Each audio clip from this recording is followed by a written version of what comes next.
నమస్తే, తెలుగు వన్కి స్వాగతం. ఈరోజు దేశవ్యాప్తంగా జరుగుతున్న అతిపెద్ద చర్చ నియోజకవర్గాల పునర్విభజన, దీంతోపాటు మహిళా రిజర్వేషన్ బిల్లు. మరికొద్ది రోజుల్లో ప్రారంభం కానున్న పార్లమెంటు సమావేశాల్లో ప్రత్యేకంగా ఈ రెండు బిల్లులపై కేంద్రం తుది నిర్ణయం తీసుకోబోతోంది. అయితే ఈ మహిళా సాధికారిత బిల్లు, మహిళా రిజర్వేషన్, లేదంటే నియోజకవర్గాల పునర్విభజన, వీటి వల్ల రాజకీయ పార్టీలకే లబ్ధి చేకూరుతుందా, లేదంటే సామాన్య ప్రజలకు ఏమన్నా లబ్ధి చేకూరే అవకాశం ఉందా?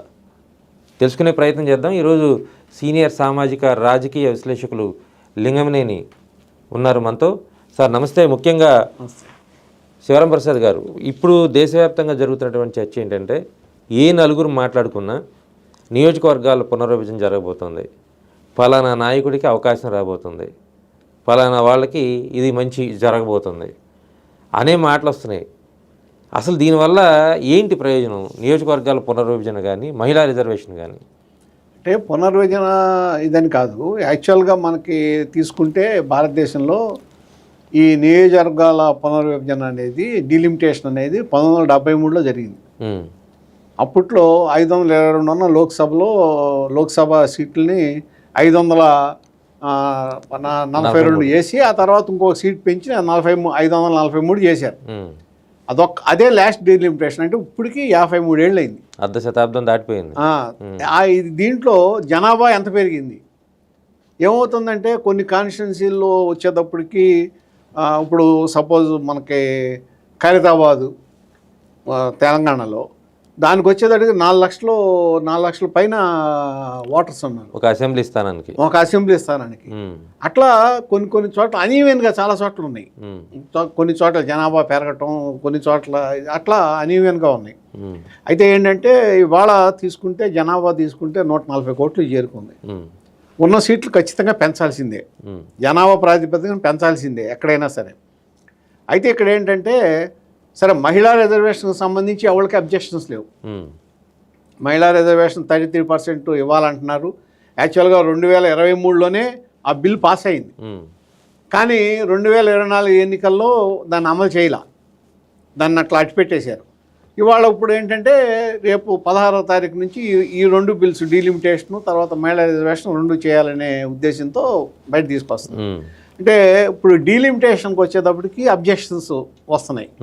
ఏంటంటే కొంతమంది ఏంటంటే, జనాభా ప్రాతిపదికన పెడితే ఇక్కడ ఇది దక్షిణాది రాష్ట్రాలు జనాభా నియంత్రణ కానీ అదే ఇవన్నీ కూడా సమర్థవంతంగా అమలు చేసి జనాభాను తగ్గించారు. ఇక్కడ అమలు చేయని రాష్ట్రాలు ఏమో లబ్ధి పొందుతున్నాయి, అమలు చేసిన రాష్ట్రాలకేమో ఏమో సీట్లు తగ్గిపోతాయి అనేది ఒక దీని ప్రకారం తీసుకొచ్చారు. దానికోసం ఏం చేశారంటే, ఇప్పుడు కేంద్ర ప్రభుత్వం కూడా తీసుకున్న నిర్ణయం సమంజసం అనే చెప్పుకోవచ్చు. ఏంటంటే ఎన్ని సీట్లు ఉన్నాయో దానికి 50% పెంచుదాం అనేది ఒక ఆలోచన చేశారు. అంటే ఇప్పుడు సపోజ్ ఆంధ్రప్రదేశ్ ఉంది, ఇవాళ 25 సీట్లు ఉన్నాయి, 25 అంటే 38. తెలంగాణ ఉంది, అలాగే వాళ్ళకి 17 సీట్లు ఉన్నాయి, అది 26. అట్లాగా యూపీ ఉంది, 80 సీట్లు ఉన్నాయి, 120 అవుతాయి. ఇట్లా పెంచాలని ఆలోచన. ఏంటంటే దాని ప్రకారం ఏంటంటే 543 సీట్లు ఇవాళ పార్లమెంట్లో ఉంటే అది 816 సీట్లు అవుతాయి అంటున్నారు. అంటే ఇక్కడ ఏమంటున్నారు, ఉత్తరాది మొత్తం రాష్ట్రాలే ఇది సరిపోతుంది, 409 వస్తే చాలు మెజార్టీకి అనేది. ఇక్కడ మన సంబంధించి ఏం చేస్తున్నారంటే, ఒకసారి ఉత్తరాది రాష్ట్రాలంటే దక్షిణాది 5 రాష్ట్రాలు వేసి మిగిలినవి ఉత్తరాది అంటున్నారు. అది కూడా కరెక్ట్ కాదు కదా. మహారాష్ట్ర ఉత్తరాది రాష్ట్రం కాదు, అలాగే ఒరిస్సా కాదు, గుజరాత్ కాదు, గోవా కూడా కాదు, ఇవన్నీ కాదు. అక్కడికి వచ్చేదానికి మీకు మధ్యప్రదేశ్, ఉత్తరప్రదేశ్, తర్వాత మీకు ఇవి పంజాబ్, హర్యానా, ఇవి ఉత్తరాది రాష్ట్రాలు అంటారు. ఇప్పుడు ఈవెన్ వెస్ట్ బెంగాల్ కూడా ఉత్తరాది రాష్ట్రం కింద లెక్క, ఈశాన్య రాష్ట్రాలు అయ్యాయి. సో ఇక్కడ ఏంటంటే అన్నీ కలిపేసి ఇప్పుడు ఏమంటున్నారు, దీని ప్రకారం వస్తే అనీవెన్గా ఉంటుంది కాబట్టి 50% ఏమో మామూలు రిజర్వేషన్ చేయండి, ఇది పెంచండి, ఇంకొక 50% ఇది మన రాష్ట్ర స్థూల ఉత్పత్తి ఆధారంగా పెంచండి అంటున్నారు. దాంట్లో కూడా ఏమవుతుందంటే ఆంధ్రప్రదేశ్కి ఖచ్చితంగా అన్యాయం జరుగుద్ది. ఆంధ్రప్రదేశ్కి ఏం పెరగదు.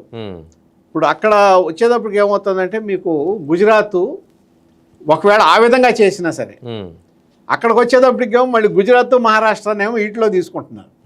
ఇప్పుడు అక్కడికి వచ్చేటప్పటికి ఏమవుతుంది, మహారాష్ట్ర గుజరాత్ సంబంధించి మామూలుగా అయితే 111 సీట్లు పెరగాలి వాళ్ళకి. ఇది ఎంపీ ఇది మన సగం సీట్లు పెంచితే. కానీ దీన్ని జిఎస్డిపి ఆధారంగా పెంచితే 131 సీట్లు అంటే 20 సీట్లు అదనంగా పెరుగుతున్నాయి అక్కడ. సరే దక్షిణాది రాష్ట్రాలు చూసుకోండి. ఇక్కడ చూసుకుంటే ఏమవుతుంది, మనకి పెరిగే సీట్లు కొన్ని సీట్లు పెరుగుతాయి అనుకుంటున్నాం కదా. అక్కడ ఏమవుతుంది, హైబ్రిడ్ మోడల్ అయితే మనకి దక్షిణాదిలో 235 సీట్లు పెరుగుతాయి అంటున్నాం. మామూలు కన్నా కూడా ఇంకొక 35 సీట్లు అదనంగా. ఏదైనా దేశవ్యాప్తంగా ఉన్నటువంటి రాజకీయ పార్టీలకి ఇది ఒక పండుగే కాదు. ఇక్కడ ఏంటంటే వచ్చేది, మీరు ఈ జిఎస్డిపి ఆధారంగా పెరిగే 35 సీట్లలో 20 సీట్లు గుజరాత్ను మహారాష్ట్రకి వెళ్ళిపోతే కేవలం 15 సీట్లే పెరిగేది ఎక్స్ట్రా. దక్షిణాది రాష్ట్రాలకు వచ్చే బెనిఫిట్ ఏంటి, 15 సీట్లే. ఈ 15 సీట్లలో కూడా దీంట్లో తమిళనాడుకి 20 సీట్లు పెరుగుతాయి. అట్లాగే కర్ణాటకకి 7 సీట్లు అదనంగా వస్తాయి. అంటే వాళ్ళకి అదనంగా పెరుగుతాయి, ఆంధ్రప్రదేశ్కి ఏం పెరగవు. ఇక్కడ తెలంగాణకు వచ్చేదానికి 4 సీట్లు పెరుగుతాయి, కేరళకి సీటు తగ్గుతుంది, ఒక సీటు తగ్గుతుంది. కాబట్టి ఇది ఇంత కాంప్లికేషన్ చేసి ఒక 15 సీట్ల కోసం ఇంత కాంప్లికేట్ చేయాల్సిన అవసరం లేదు. కాబట్టి 50% ఆధారంగా వెళ్ళటం అనేది సబబైన విషయమేనా నా ఉద్దేశం. అంటే ఉన్న అన్ని సీట్లని ఒక అంచనా కట్టి 50% దాన్ని పెంచడం. ఉన్న సీట్లకి 50 సీట్లు పెంచుతున్నారు అన్ని చోట్ల. అది ఈవెన్గా పెరుగుతుంది కదా అన్ని చోట్ల. ఇప్పుడు ఈ విధంగా ఏది 50% సార్, లేకపోతే 50 సీట్స్ ఉన్న 100 సీట్లు అనుకోండి, 50 సీట్లు చేసి 150 చేస్తున్నారు. అంటే 50% పెంచుతున్నారు. అయితే నేను అంటుంది, ఇప్పుడు మామూలుగా చాలామంది ప్రజల్లో ఉన్నటువంటి డౌట్ ఏంటంటే, మీరు ఇందాక చెప్తున్నారు ఒక్కొక్క కాన్స్టెన్సీలో 4 లక్షలు ఉన్నాయి, ఒక కాన్స్టెన్సీలో 1,75,000 ఉన్నాయి. వీటిని సరిచేయడం కోసం అదనంగా నియోజకవర్గాలు పెంచుతున్నారని. కానీ ప్రజల్లో ఉన్నటువంటి డౌట్ ఏంటంటే, ఆ పెరిగిన ఓట్లు ఏదో ఈ నియోజకవర్గంలో కలిపి అదే ఒకటే నియోజకవర్గం ఉంచితే, ఎందుకంటే నియోజకవర్గాలు పెరిగిన దగ్గర కాదు మీకు ఆ విధంగా కలపటానికి మీకు నియోజకవర్గ పునర్విభజన అనేది ఎప్పటి నుంచో ఉంది, ఎప్పుడో చేయాలి. నియోజకవర్గాలు పెంచి తీరాలి, ఖచ్చితంగా పెంచాలి, అన్ని చోట్ల అది జరగాలి. ఇప్పుడు వాళ్ళు అనేది ఏంటంటే ప్రజెంట్ సెన్సస్ తీసుకుని చేయమనేది కాంగ్రెస్ అంటున్నారు. ప్రజెంట్ సెన్సస్ తీసుకుని చేస్తే వెంటనే అమలు అవ్వదు అనేది ఏమో బీజేపీ ఉద్దేశం, ఎన్డీఏ ఉద్దేశం అది. కాబట్టి ముందు అమలు చేద్దాం.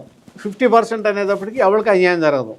మీరు అన్నట్టుగా ఉత్తరాదికి ఎక్కువ వస్తాయి, లేకపోతే దక్షిణాదికి ఇది తగ్గుతుంది అనేది లేకుండా 50% పెంచుతాం అనేది కేంద్రం నిర్ణయం తీసుకుంటుంది సార్. రాజకీయ పార్టీలు కూడా వాళ్ళ అభ్యర్థిని పెట్టుకుంటారు, గెలిపించుకుంటారు.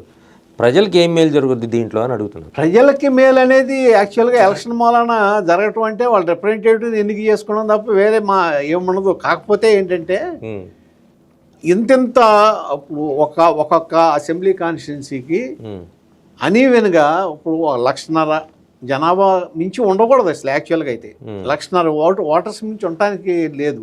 కానీ ఏంటి ఉంటే చాలు, అంతకన్నా ఎక్కువ రిప్రజెంటేషన్ ఏం చేస్తారు సార్? ఎమ్మెల్యేలు ఏం చేస్తారు? వెళ్ళి వాళ్ళ ఇళ్ళ దగ్గర ఏమన్నా పని చేసి వస్తారా ఏంటి? అలా అనుకుంటే ఒకప్పుడు ఏమైందంటే ఒక అసెంబ్లీ కాన్స్టిట్యున్సీకి ఎంతమంది ఉండేవాళ్ళు, ఇవాళ ఎంతమంది ఓటర్స్ పెరుగుతున్నారు. ఆ పెరిగిన రిప్రజెంటేషన్ ఒకటి ఇవ్వాలి, తర్వాత ఈ మహిళా రిజర్వేషన్ ఒకటి ఇవ్వాలి. ఆల్మోస్ట్ మీకు పెరిగిన సీట్లన్నీ మహిళా రిజర్వేషన్కి వెళ్ళిపోతాయి. మీకు ఎన్ని సీట్లు పెరిగినాయో దాదాపు అన్ని సీట్లు ఒక 20-30 తగ్గిస్తే మిగిలిన అన్ని సీట్లు కూడా లేడీస్ రిజర్వేషన్కి వెళ్ళిపోతాయి. సో ఆ రిజర్వేషన్కి న్యాయం జరిగినట్టు అవుతుంది. ఎప్పటి నుంచో అది ఏది మహిళా రిజర్వేషన్ అనేది ఎప్పటి నుంచో అట్లా బిల్స్ అట్లా పెట్టున్నాయి. అవి ఏమన్నా పేదవాళ్ళకి ఇస్తారా సార్? ఏమన్నా ఆర్థికంగా వెనకబడిన వాళ్ళకి పేదవాళ్ళకి ఇస్తారా? ఆర్థికంగా వెనకబడిన వాళ్ళకి రిప్రజెంటేషన్ అనేది మన దాంట్లో లేదు. లేదు. ఏది మన రాజ్యాంగంలో లేదు. రాజ్యాంగంలో ఏముందంటే వయోజన ఓటింగ్, వయోజనులు అందరూ పోటీ చేయొచ్చు, వయోజనులు అందరూ ఓటింగ్ చేయొచ్చు. కాకపోతే ఓన్లీ ఏది ఈ షెడ్యూల్ క్యాస్ట్కి, షెడ్యూల్ ట్రైబ్స్కి వాళ్ళకి మాత్రమే రిజర్వేషన్ కల్పించారు. ఇప్పుడు మహిళా రిజర్వేషన్కి వచ్చేదానికి మీకు మహిళల్లో కూడా ఆ రిజర్వేషన్ అమలు అవుతాయి. ఇది ఎస్సీ ఎస్టీ రిజర్వేషన్ మహిళల్లో కూడా అమలు అవుతాయి. వాళ్ళకు ఉన్న కోటాల నుంచి కూడా ఈ రిజర్వేషన్ అమలు అవుతుంది. ఇంకా అదే విధి విధానాలు పూర్తిగా రేపు పార్లమెంట్లో పెట్టినప్పుడు ఏ విధి విధానాలైనా ప్రజల్లో ఉన్నటువంటి భావన ఏంటంటే రాజకీయ పార్టీలకి, వాళ్ళ కుటుంబాలకి, వాళ్ళ వారసులకి ఇది బాగా బెనిఫిట్ అవుద్ది. సాధారణమైనటువంటి కుటుంబాలకు కానీ, మామూలుగా ఓటర్లకు కానీ ఎటువంటి ప్రయోజనం ఉండదనేది బయట జరుగుతున్నటువంటి భావన. అంటే ఓటర్ అనే వాళ్ళకి ఎన్నికల మూలన ప్రయోజనం ఏమి ఉండదు. తనకు కావాల్సిన ప్రభుత్వాన్ని ఎన్నుకుంటాం తప్ప ఓటింగ్ మూలన లేకపోతే ఓటింగ్కి వెళ్ళటం మూలన ప్రయోజనం ఉండదు. కానీ ప్రజాస్వామ్యం కదా, ప్రజాస్వామ్యంలో వాళ్ళు ఏంటంటే వాళ్ళ అభిప్రాయానికి వ్యతిరేకంగా ఉంటే రేపు దించేస్తారనే భయంతో రాజకీయ పార్టీలు కొంత ప్రజలకు అనుకూలంగా చేయటానికి ప్రయత్నం చేస్తారు. అదొక్కటే దాంట్లో ప్రజల చేయగలిగింది, ప్రజలకు వచ్చే బెనిఫిట్ దాని మూలనే అదొకటే. కాకపోతే ఒకటి ఇందా మీరు అన్నారే, రాజకీయ నాయకులు వాళ్ళ వారసులు లేకపోతే రాజకీయ ఇప్పుడు ఎమ్మెల్యేలు ఉన్నారు, లేకపోతే వాళ్ళ కుటుంబంలో సంబంధించిన వాళ్ళే మహిళల్లో వస్తారు అనేది ఉంది చూసారా.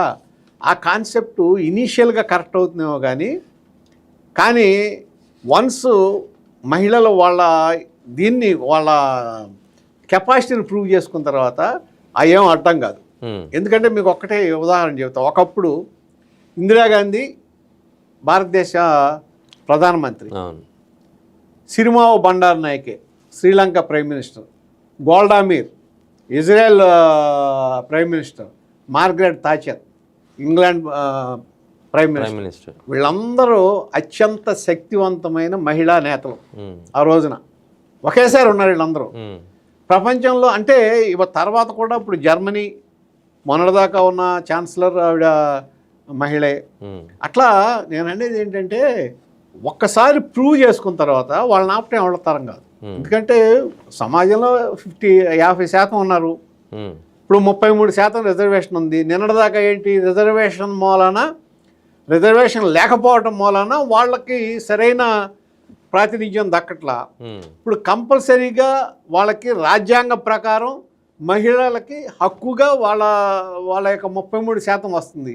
డెఫినెట్గా దాంట్లో నుంచి చాలా పెద్ద నాయకులు, మంచి శక్తివంతమైన మహిళా నాయకులు మాత్రం వస్తారనేది ఖాయం. ఎందుకంటే మీరు ఇప్పుడే కాదు, ఇదివరకు చూసుకోండి, సుచేత కృపలాని అంత పెద్ద సోషలిస్ట్ లీడర్ అయినా ఆయన భార్య సుచేత కృపలాని ఆవిడ ప్రూవ్ చేసుకుంది.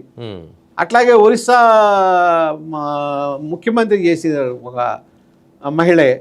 అట్లా ఏంటంటే వాళ్ళకి నార్మల్గా ఏంటంటే ఇక్కడ మన భారతదేశంలో ఈ వ్యవస్థలో, కుటుంబ వ్యవస్థలో మహిళలకి బయటికి రావటానికి అవకాశం రాదు. ఇప్పుడు ఏంటంటే తప్పనిసరిగా బయటికి రావాల్సిన అవసరం వస్తుంది. వచ్చినప్పుడు ఏంటంటే ఎప్పుడైతే వస్తారో వాళ్ళు ప్రూవ్ చేసుకుంటారు. ఇప్పుడు మీరు చూడండి, అసెంబ్లీలో చూడండి, ఇప్పుడు ఆవిడ మాధవి, కడప మాధవిరెడ్డి, అట్లాగే పార్లమెంట్లో బైరెడ్డి శబరి, తర్వాత గౌతు శిరీష ఎంత బ్రహ్మాండంగా మాడుతున్నారు, ఎంత బ్రహ్మాండంగా చేస్తున్నారు. ఇప్పుడు మా కృష్ణా జిల్లాకి సంబంధించి ఇదివరకు మన గద్దె అనురాధ గారు, అట్లాగే మన నల్లగట్ల సుధారాణి గారు ఇద్దరు జడ్పీ చైర్మన్లుగా చేశారు. వాళ్ళ భర్తలో ఎమ్మెల్యేలుగా చేశారు. అయినా సరే వాళ్ళు ఇండివిజువాలిటీ చూపించుకోలేదా? అలాగే మొత్తం ఏది ఎలక్ట్ అయిన మేయర్ ఆవిడ పంచుమతి అనురాధ్ గారు ఎంత బ్రహ్మాండంగా చేసింది విజయవాడ మున్సిపల్ కార్పొరేషన్కి. సో అవకాశం వస్తే వాళ్ళు ప్రూవ్ చేసుకోగలరు అన్న దానికి ఇదే ఉదాహరణ ఇవన్నీ. కాబట్టి ఖచ్చితంగా వాళ్ళు అవకాశం వాళ్ళకి కల్పిస్తుంది ప్రభుత్వం. ఇవాళ దేశం వాళ్ళకి అవకాశం కల్పిస్తుంది. ఈ 33% మీరు ఉండండి అన్న, మీరు వీళ్ళ రిప్రజెంటేషన్ ఉండాలి అన్నారు అనేది. నాయకత్వం అనేది ఒకసారి వచ్చిన తర్వాత ఇనీషియల్ స్టేజ్లో ఎవరైనా సరే పగ్గాలు పట్టుకు ఆపగలరు తప్ప ఇది ఈ కుటుంబ సభ్యులు కానీ లేకపోతే ఇంకోళ్ళు వన్స్ వాళ్ళు ప్రూవ్ చేసుకున్న తర్వాత వాళ్ళంతా వాళ్ళే షైన్ అయిపోతారు. మనకి సోనియా గాంధీ గారు కూడా అంతే కదా, అవును. అసలు మామూలుగా ఆమె ఒక ఇంటి కోడల్లాగా బయటకు వచ్చిన తర్వాత ఆవిడ యూపీఏ గవర్నమెంట్లో ఒకసారి యూపీఏ లీడర్ అయిన తర్వాత ఆమె యూపీఏ చైర్మన్గా దేశాన్ని దాదాపుగా అనఫిషియల్ ప్రైమ్ మినిస్టర్గా వెళ్ళారు. అవును, అంటే వాళ్ళ కెపాసిటీ ఉంది. అంటే సహజంగానే మీకు అది కుటుంబ వారసత్వం నుంచి వచ్చినటువంటి కెపాసిటీయా లేకపోతే ఇండివిజువల్ కెపాసిటీ అంటారా? వారసత్వం నుంచి వచ్చిన కెపాసిటీ ఎక్కువ కాలం ఉండదు, ప్రూవ్ చేసుకోలేరు, వెంటనే ఇదైపోతారు. నేను అనేది ఏంటంటే వాళ్ళకి సహజంగానే మన భారతదేశ కుటుంబ వ్యవస్థలో ఆ ఇంటిని సమర్థించుకుంటాం, ఆ ఇంట్లో ఉన్న పెద్దాళ్ళని చిన్నాళ్ళని పిల్లల్ని అందరినీ వాళ్ళ అభిప్రాయాలకు అనుగుణంగా వాళ్ళని సర్దటం, ఇంట్లో ఈ ఇల్లు మొత్తాన్ని సర్దేటప్పుడు ఇంట్లో ఒక బండికి ఇరుసులాగా ఉండటం, ఇవన్నీ మహిళలకు సహజంగా వచ్చిన లక్షణం. అదే నాయకత్వ లక్షణం, ఇంకేం లేదు. నాయకులుగా ఎదగడానికి అదే లక్షణం. ఆ లక్షణం మహిళలు మామూలుగా ఫిజికల్గా చూసుకుంటే మగవాళ్ళు స్ట్రాంగ్ అనిపిస్తారు కానీ మెంటల్లీ ఫిజికల్లీ వాళ్ళే చాలా స్ట్రాంగ్. డెఫినెట్గా వాళ్ళే స్ట్రాంగ్. మనం కొన్ని మొరటి పనులు చేయగలుగుతాం కానీ సున్నితమైన పనులు చేయలేము. వాళ్ళు సున్నితమైనటువంటి పనులు కూడా రోజు మొత్తం చేస్తారు, చేయగలరు. వాళ్ళకి ఆ కెపాసిటీ ఉంటుంది. ఆ కెపాసిటీ బయటికి రావాలి.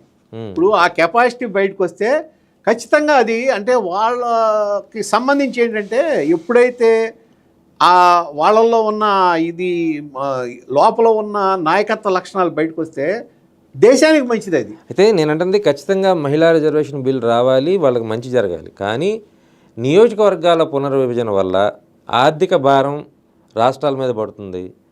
ఎందుకంటే అదనంగా ఏం పడుతుంది? ఈ ఎమ్మెల్యేల ఖర్చులు అది పెద్ద అంటే ఒకటి ఎమ్మెల్యేల ఖర్చులు, ఎమ్మెల్సీల ఖర్చులు, ఇది ఏంటంటే పరిపాలన ఒక భాగం. దాన్ని ఎక్కువ మనం చూపించక్కర్లా. వాళ్ళ ఖర్చులు తగ్గించండి. మీరు గవర్నమెంట్ సార్ వాళ్ళ ఫీజులు పెంచుతున్నారు, తగ్గించవచ్చు దాన్ని. మళ్ళీ ఒక్కొక్క ఎమ్మెల్యే అవగానే 4 గన్మెన్లు. అదేనంటున్నా. ఇప్పుడు మొన్నటిదాకంటే గన్మెన్స్ ఇవన్నీ అంటే మొన్నటిదాకా నక్సల్స్ థ్రెట్ అవి ఇది ఉన్నాయి. ఇవాళ ఆల్మోస్ట్ అది 0 లెవెల్కి వచ్చింది. ఇవాళ గన్మెన్స్ కూడా గన్మెన్స్ సెక్యూరిటీ కోసం వాడలేదు సార్, ఎవరు తగ్గించవచ్చు అన్న. అవన్నీ తెలుసు కదా. అంటే ఇవన్నీ ఏంటంటే అడ్మినిస్ట్రేషన్ లో భాగం తప్ప ఇవన్నీ దేనికి వాడుతున్నారు మీకు తెలుసు కదా. వాటర్ బాటిల్ మోయడానికను డోర్లు తీయడానికి. అంటే అది వ్యవస్థ లోపం. అదే నేను అడుగుతాను, వ్యవస్థలో ఉన్న లోపం. అదే ఏంటంటే అసలు గన్మెన్ ఉండాల్సిన ప్లేస్లో గన్మెన్ ఉండటం, ఎక్కడ ఉండకూడదు అక్కడ ఉంటాడు. ఇవన్నీ సహజంగా వస్తున్నాయి. అంటే వ్యవస్థలో లోపం. దాన్ని సరి చేయటం అనేది అది ఆ ఇష్యూ అనేది దీనికి సంబంధించింది కాదుగా. నేనంటుంది ఒకదానికి ఒకటి లింక్ అప్ కదా సార్, ఇంటర్నల్ లింక్ లో. అట్లా ఒక ఎమ్మెల్యే అట్లా అనుకుంటే ఒకటి, ఒక ఎమ్మెల్యేకి కానీ ఒక ఎంపీకి కానీ వాళ్ళ అధికార పరిధి ఏంటి? కేవలం లెజిస్లేషన్ చేయటమే. అవును, అసలు వాళ్ళు ఈ ఎగ్జిక్యూటివ్ దాంతో వాళ్ళకి సంబంధం లేదు. కానీ ఎప్పుడైతే మీకు ఈ అధికారులు ట్రాన్స్ఫర్లు ఇవన్నీ వాళ్ళ చేతిలోకి వెళ్ళిపోతున్నాయో ఆటోమేటిక్గా ఎగ్జిక్యూటివ్లో కూడా వాళ్ళు ఎంటర్ అయిపోతున్నారు. ఎగ్జిక్యూటివ్ గా సార్ ఎక్కడ ఇసుక రీచ్లు ఉన్నాయి, ఎగ్జిక్యూటివ్ అంటే అదే కదా. ఎగ్జిక్యూషన్ లోకి ఎంటర్ అయిపోతున్నారు. అంటే ఏంటి? ఇది ఈ వ్యవస్థని ప్రజలు సరిచేయాలి. ఎందుకు ప్రజలు సరిచేయాలంటే మీరు ఇందాక అన్నారే ప్రజలకేం లాభం లేదు, ప్రజలకేం లాభం అన్నారే. ఇటువంటి వాళ్ళని వెంటనే ఓడించండి నెక్స్ట్ ఎలక్షన్లో. మీరు డబ్బుకి ఆశపడద్దు, రూపాయికి ఆశపడద్దు. 500 1000 రూపాయలు ఇచ్చాడు, 4000 పంపించాడు, ఎలవయ్యా నువ్వు తీసుకెళ్ళిపో, వెనక్కి తీసుకెళ్ళిపో, మేము మా నాయకుడిని ఎవరు కావాలని మేము ఎన్నిక చేసుకుంటాం అనే కెపాసిటీ అనే ఒక ఇది ప్రజల్లో రావాలంటే ఏం చేయాలి? ఈ విధమైన దీనివల్ల మీరు పడుతున్న నష్టం ఏంటి? మీరు ఇవాళ ఒక 3000 తీసుకుని ఓటేస్తున్నారు, మీకు రోజుకు పావలా కూడా రావట్లా. పావలా కోసం మీరు ఎంత నష్టపోతున్నారో మీకు అర్థమవుతుందా అని చెప్పగలిగిన ఒక వ్యవస్థ తయారవ్వాలి. అంటే నేను ఒక ప్రశ్న అడుగుతాను సార్, మీరు ఇతను కాకపోతే మంచివాడిని సెలెక్ట్ చేసుకోమంటున్నారు. ఇప్పుడు అసలు ఎవరిని సెలెక్ట్ చేసుకోవాలో అర్థం కావట్లేదు. ఎందుకంటే వచ్చిన నోటాకే అయినప్పుడు ఇంకా మరి ఎలక్షన్ ఎందుకు సార్? నోటాకు ఒకసారి వేసారనుకోండి, అప్పుడు మంచి వాళ్ళు వస్తారు. మీరు ఒకటి ఎన్టీ రామారావు గారు ఉన్నాడు. ఎన్టీ రామారావు ఎంటర్ అయినప్పుడు మీరు ఇవాళ ఎటువంటి వాళ్ళు వచ్చారు? డబ్బులు ఉన్న వాళ్ళు వచ్చారా? ఆ వ్యవస్థలో ఎవరైతే పనిచేస్తున్నారు, ప్రజలకు ఎవడైతే మేలు చేస్తున్నాడు, ఒక డాక్టరు, ఒక లాయరు, ఒక లెక్చరరు, ఒక ఇంజనీరు, ఎవరెవళ్ళు ఉన్నారు ప్రజల మమేకమై ఎవరు ఉన్నారు? డబ్బులు ఉన్నాయా లేవో చూడాల.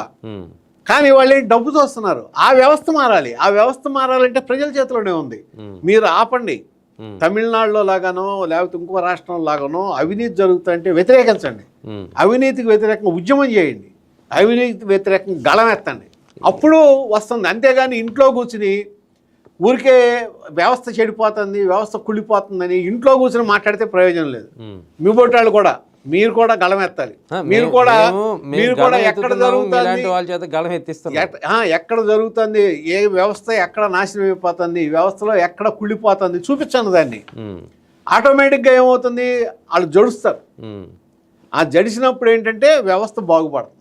ఆ విధంగా తీసుకురావాల్సింది ఎవరైనా సరే. సో అట్లాంటి ఒక మంచి సమాజం కోసం మనం ఎదురు చూడాలి. ఎదురు చూడటం కాదు, మంచి సమాజం తయారు చేయడం కోసం ప్రయత్నం చేయాలి. సో మొత్తంగా నియోజకవర్గాలు పునర్విభజన అంశం అయితే రాష్ట్రంలోనే కాదు దేశంలో ఒక మంచి చర్చ అయితే జరుగుతుంది. ఒక ఆదర్శవంతమైనటువంటి రాజకీయ పరిపాలన విధానంలో సభ్యులుగా చేరాలంటే దానికి సంబంధించినటువంటి వాళ్ళ నడవడికి కూడా ముందుగానే రూపొందించబడి ఉండాలి. అదేవిధంగా ప్రజలకు మేలు చేయాలన్నటువంటి ఆకాంక్ష ఉన్న వాళ్ళు రాజకీయాల్లోకి రావాలి.